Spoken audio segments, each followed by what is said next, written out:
이제 우리 존경하는 김한규 간사께서 질문하십니다. 이분도 역시 되게 다 법조인이고 훌륭한데 하버드 로스쿨 출신 미국 변호사이기 때문에 질문도 좋으시겠지만 답변을 더 잘해 주시기 바랍니다.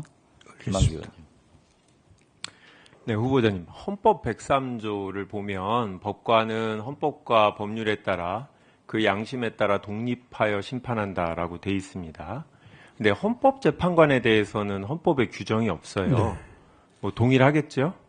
헌법재판소법에 규정이 있는 걸로 알고 있습니다. 맞습니다. 헌법재판소법 4조에 동일한 내용이 있습니다. 그러면 이 독립하여 심판한다고 할 때 국민의 여론은 전혀 고려하지 않게 됩니까? 전혀 고려하지 않는 것은 아니겠습니다. 허공에서 재판을 할 수는 없는 일이고, 네. 다수의 여론이 있고, 또 소수의 어떤 견해들이 또 있을 겁니다. 그걸 균형 있게 모두 다 존중을 하고 소화를 하는 것이 중요하다고 생각을 합니다. 네. 물론 이제 법과 원칙이 있는데 그와 무관한 뭐 여론이 있다고 해서 그에 따라서 결정해야 되는 건 아닙니다만, 특히 헌법재판 같은 경우에는 이제 헌법이 정한 국민들이 합의한 우리나라의 가치나 이념 이런 부분을 고려해서 판결을 해야 되고, 또 재판관분들은 말씀하신 대로 다수 국민들이 원하는 바가 무엇인지는 최소한 인지를 하고 이거를 이제 감안해 주셔야 된다라고 생각을 하는데요. 아까 다른 이제 위원님들도 질문하셨습니다만 탄핵을 인용할 때는 헌법과 법률의 위반, 그리고 그 위반이 중대한지 여부를 이제 판단하게 되는데, 중대성이라는 게 기준이 법에 정해져 있습니까? 특별히 없는 걸로 알고 있습니다. 그러면 이 직무를 계속 맡길 수 있는지 판단하는 게 이제 재판관들의 역할인데, 그 부분에 대해서는 뭐 아까 말씀하신 대로 국민의 법감정이 어떠한지, 국민이 어떻게 판단하고 있는지도 참고하시겠죠? 당연히 중요한 요소가 된다고 생각하고 네. 있습니다. 뭐 당연히 그렇게 말씀을 해주셔서 다행인데요. 비록 이제 선거에 의해서 선출된 공직자는 아닙니다만 판사나 재판관도 우리 헌법과 법률에 따라서 국민의 대표로서 국가 기능을 수행하시는 분들이기 때문에 주권자인 국민의 의사를 고려해 주십사 이제 부탁을 드리면서 알겠습니다. 이제 다음 또 질문으로 넘어가겠습니다.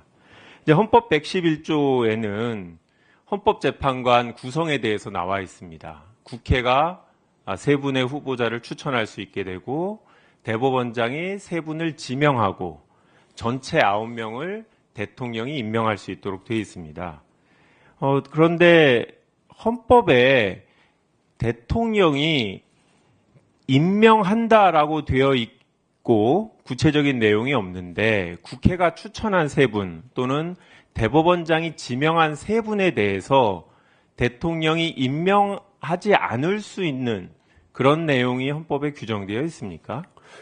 헌법에는 그런 내용은 없는 걸로 알고 있고, 아까도 말씀드렸습니다마는 국회에서 적법한 절차를 거쳐 선출되거나 또 대법원장께서 절차를 거쳐서 지명을 했다면 대통령께서 그 선출되고 지명된 인물을 헌법재판관으로 임명하는 것이 적절하다고 생각을 하고 있습니다.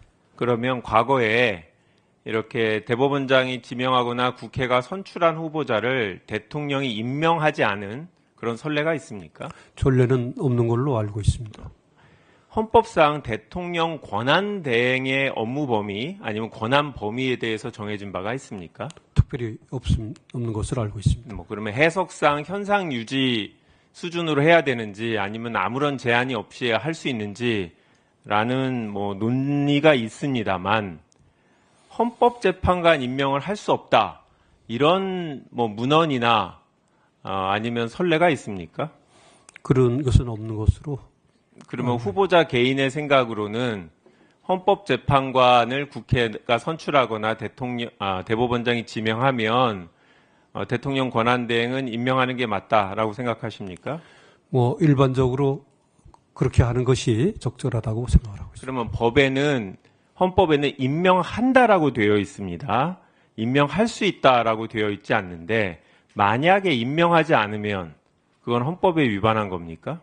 그런 면이 있다고 생각합니다. 네, 알겠습니다. 우리 헌법과 법률에 따르면 비상계엄에 대해서 규정이 있습니다. 비상계엄으로 헌법재판소의 권한을 제한할 수 있습니까?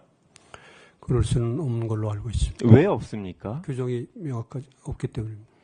그러면 우리 헌법을 보면 장별로 이렇게 국가기관이 나눠져 있습니다.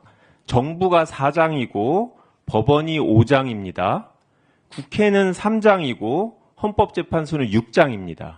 말씀하신 걸 보면 헌법재판소 6장에 있는 헌법재판소는 비상계엄으로 권한을 제한할 수 있는 기관에 들어있지 않습니다. 그래서 헌법재판소의 권한을 제한할 수 없다고 하셨는데 그렇게 따지면 국회는 제3장 마찬가지로 헌법이나 법률에 비상계엄으로 권한을 제한할 수 있는 정부나 법원과 다른데 그러면 국회 권한도 제한할 수 없는 거 아닙니까? 그렇게 이해하고 있습니다. 네, 알겠습니다. 그러면 이번 이 비상계엄의 포고령 혹시 보셨습니까? 네. 1항을 보면 국회나 지방의회, 정당의 활동과 정치적 결사, 집회, 시위 등 일체의 정치활동을 금한다고 되어 있습니다. 여기 보면 국회의 정치활동을 금한다고 되어 있는 거죠. 그렇게 네. 기재되어 있는 뭐 걸로. 옳고 그름을 떠나서 이 문구는 국회의 권한을 제한하는 걸로 해석할 수 있습니까?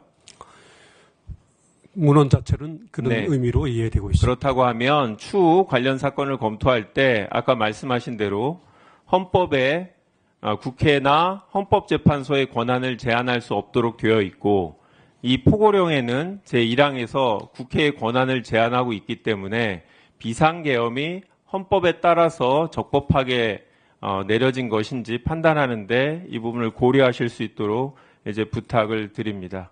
네, 저는 시간 내에 좀 마치겠습니다. 이상입니다. 네, 수고하셨습니다.